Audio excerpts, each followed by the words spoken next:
You know, on almost every single video that I make that's dedicated to trying to help people improve their gameplay and get a higher rank based on that, but also videos where I talk about the game in a more serious manner relating to player attitude or balancing decisions for the competitive scene, I get a few very similar comments. Or you can just have fun, just don't join voice chat, play whatever you feel like playing, or it doesn't matter. I mean, ultimately, all of this doesn't matter. We're talking about a freaking video game, but it seems like those people kind of missed the memo, which is why I'm gonna say it here now. If you're someone who just wants to play casually, not care and do whatever, that's cool, and I appreciate having you click on my video, but it might not be for you. Today we are going to talk about something solemnly relating to ranked games. More specifically, we are going to talk about what you shouldn't be doing. This entire list is just based on things that have annoyed me in the past, things other people told me happened to them, and things that I saw happen on other people's streams. While doing any single one of those things we're about to mention is not necessarily gonna lose you the game, it sure as hell isn't gonna help you win it, so if it doesn't help you win and has the chance to make something worse that's already bad, just don't do it.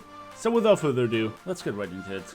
Best start where the game starts, right? And that is with the hero choices. Don't be the type of person who insta-locks a hero and refuses to talk about possible swaps with your team. It's not always a matter of you having to change, but maybe your teammates just had some really bad experiences with that particular hero, so ensuring them that you're confident that you'll swap if it doesn't work might just do the trick.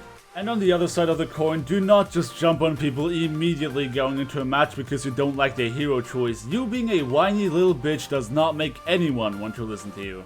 If you do have a very stubborn teammate who refuses to swap, rather than tossing the game yourself and getting salty on voice, just try to work around them. If they are so thick in the head that they don't listen to reason, whether you get mad or not, nothing will change. Wouldn't you rather attempt to work around them and try to win than get mad and lose without even having tried? This goes back to my if it doesn't help you, don't do it policy. Getting mad, salty, or whiny on voice is more likely to annoy the rest of your team, which ultimately causes all of them to play worse than they could.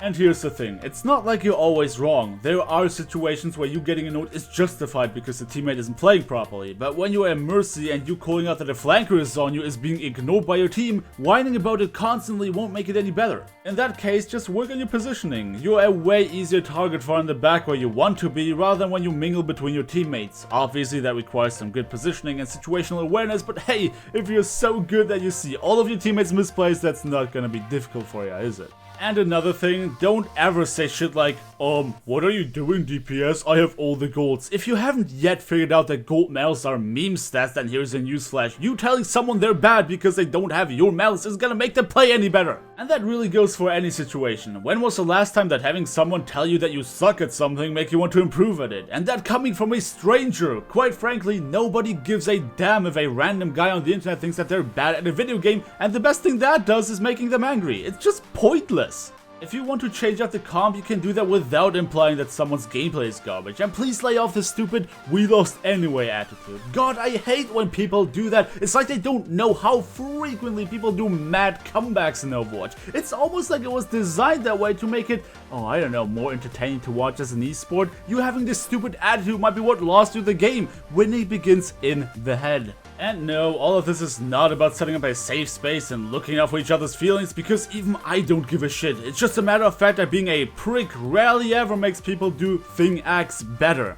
On the note of things not working out so well, do not just decide that you will make a better DPS and swap your role without telling anyone. Hey, I know this feeling of wanting to take matters into my own hand because my team is not doing a very good job, but at least tell them you're swapping. If you won the half rounds in the King of the Hill and you realize that you playing support isn't gonna cut it because nobody kills anything, if you really feel the need to do something immediately, at least tell your team, we're not killing anything. I'm gonna go DPS, someone else go healer please. If you can't even squeeze that please out of yourself. Furthermore, do not insist on playing this one particular hero when you're obviously being countered. You gotta have this level of self-awareness to tell, maybe me getting killed 3 times in a row as far without getting any picks because I have an Ana soldier and McCree does not help me win. Maybe I should swap. Trust me, if you're being that massively hard countered and your enemies are on a roll, then you're better off swapping immediately, ditching your current ultimate charge, than dying 5 more times before you get your ulti off. Oh right, also don't be that guy that starts the game with, I'm not playing healer this game, I lost 5 times in a row. Like, I get it, you had a lot of teams that were bad at killing, but unless you play with the same guys again, that argument doesn't really mean anything. You're playing with different people now. If you reach the point where you're so aggravated you can't even discuss shit like this with your team, then just take a break. I think that's what you need to call after it. It's probably for the best. Next up, don't ever think that you're some sort of god. This is one that makes me lose faith in humanity on a regular basis, where particularly DPS players will call themselves carry and shit like this. Just remember that there are only a few games out there that are as team reliant as Overwatch. You doing really well often means that your team is doing really well as a whole, or that the enemies are doing a lot of mistakes that you can take advantage of. This kind of shit is one of the reasons people get tilted really quickly on ranked. They don't even realize how much work their team put into the matches that they thought they carried, and the moment something goes wrong, they'll explode. It couldn't possibly be them having made a mistake. I mean, they just carried 5 games, right? All I'm trying to say is that you can be good at your role without sucking your own dick. Hey, here's finally something purely relating to gameplay. Do not trickle onto the objective. What are you trying to achieve going 6v1? I know it's boring to stand around and do nothing, but for the love of God, just wait a few seconds and regroup with your team. Also, don't just waste your ultimate. If you pay enough attention to the kill feed, you'll be able to tell quickly if you already lost an engagement, in which case you should keep your ultimate for the next attempt. And if you are a hero with self-sustain, do not stagger your own death. If your entire team just died, you shielding yourself as Zarya, healing yourself as Roadhog, holding your shield up as Reinhardt, or really doing anything with any hero that keeps you alive just means that you're dying later, causes to also spawn later than the rest of your team. I shouldn't have to explain why that is bad.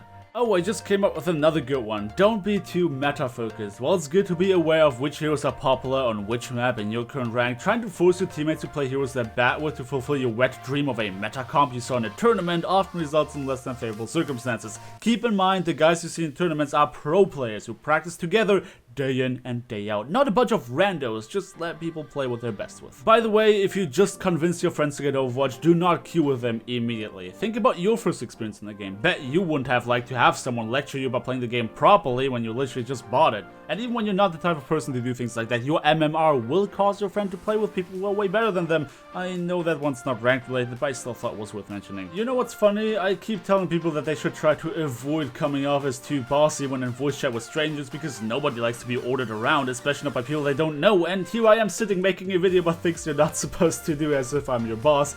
I guess you kinda asked for my opinion by clicking on the video. At least that's what I'm going to tell myself. At any rate, thank you all so much for watching this quick video on a variety of things you should avoid doing on ranked. Remember guys, if it doesn't help you win, don't do it. Especially if it has the chance to make things worse that are already bad. Do feel free to drop me a like anyway if you enjoyed the video, subscribe if you want to see more, and I hope to see you guys next time.